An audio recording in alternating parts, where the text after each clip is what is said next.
What's up, Spice Rack, and welcome back to another episode of Spice's Diary, where every bite feeds the soul and every story heals the heart. Now, you guys know I've coined myself the retired prison wife because my husband served almost 23 years for a crime he didn't commit, and I served every single one of those days with him, supporting him by his side. Don't ask me how I did it, I just did it. It was hard. It's very easy to live a double life, and I'm undoing a lot of my double life. And as a prison wife, I felt that I was forced to live in silence or live in secret, and now I'm learning that that was a choice I did make, but now in the skin that I'm in and after the healing I've done, I would never do that again. Child, please. I just love me more now. But I'm just dissecting on how I got there in the first place. And one of the reasons that it was so important for me to maintain this double life of, you know, Candace, the employee, the worker, the God-fearing woman who just lived her life on the straight and narrow, versus sharing that, yes, I did all those things, but I also was involved with someone who was incarcerated. Girl, tell that version way more juicy. I learned very quickly that that was not something I could share outright because of how I was treated immediately after that. First time I realized, like, this is not a safe space for you to share this. And it was right after I graduated high school, and a family member took me and another family member to dinner to kind of celebrate that occasion. And they'd asked about our love life, and at the time I said that I was waiting for Pookie. And one of the family members asked, well, are you going to just wait for him the whole time? And I said, I don't know, but I'm waiting for him now. And both of them laughed at me, not like a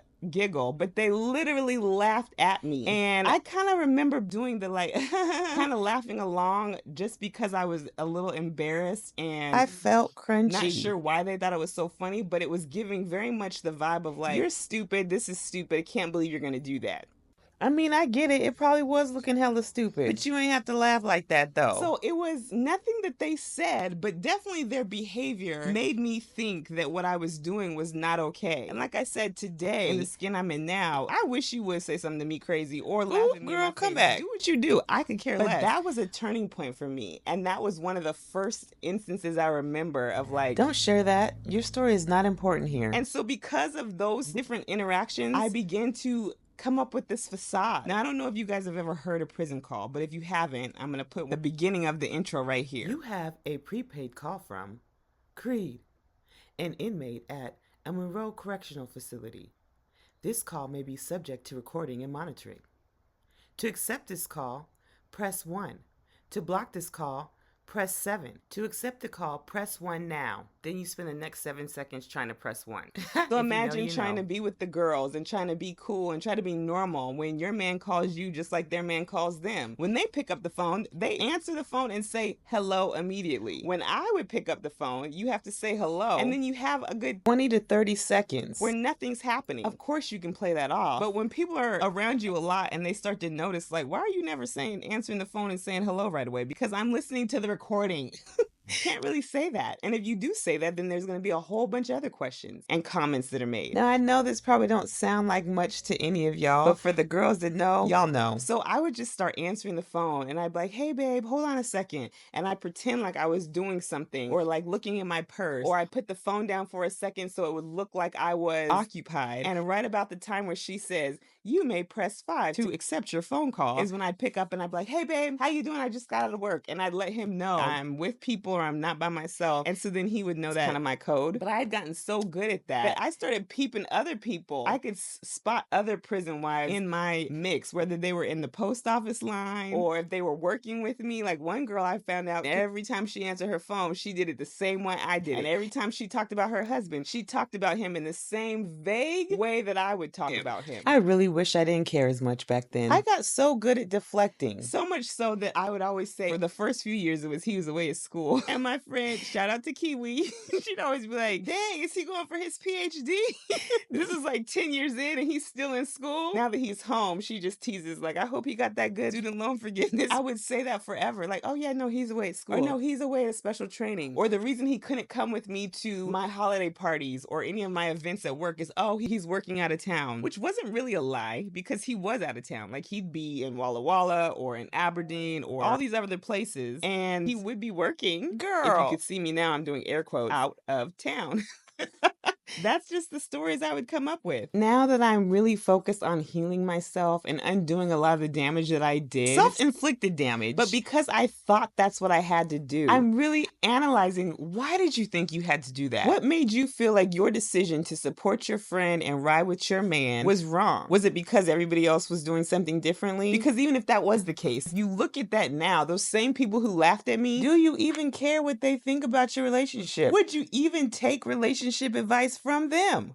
Girl, did you think that they were smarter than you, they knew more than you, or that they were better than you? What made you feel like you had to start this persona because of their judgment of you? And that's really what it came down to, you guys. I had a very low self-esteem, and my self-worth and self-love was at a very low barometer too. When this all happened, I was very young, teenage girl, dealing with all of the insecurities that a teenage girl automatically normally goes through. But then on top of that, I was dealing with the fact that my older boyfriend was locked up. And I'm the girl that was in church all the time. I was more like the poster child of the good girl. And so me having this man who's locked up for doing something he didn't commit, it doesn't matter. The fact that he's locked up, it just did not match what other people had assigned for me to do with my life. And I kind of felt like I was maybe disappointing them, or that I was an embarrassment to them. They never told me that. It's easy to assume that important parts of your life are intentionally ignored, or they're skipped over,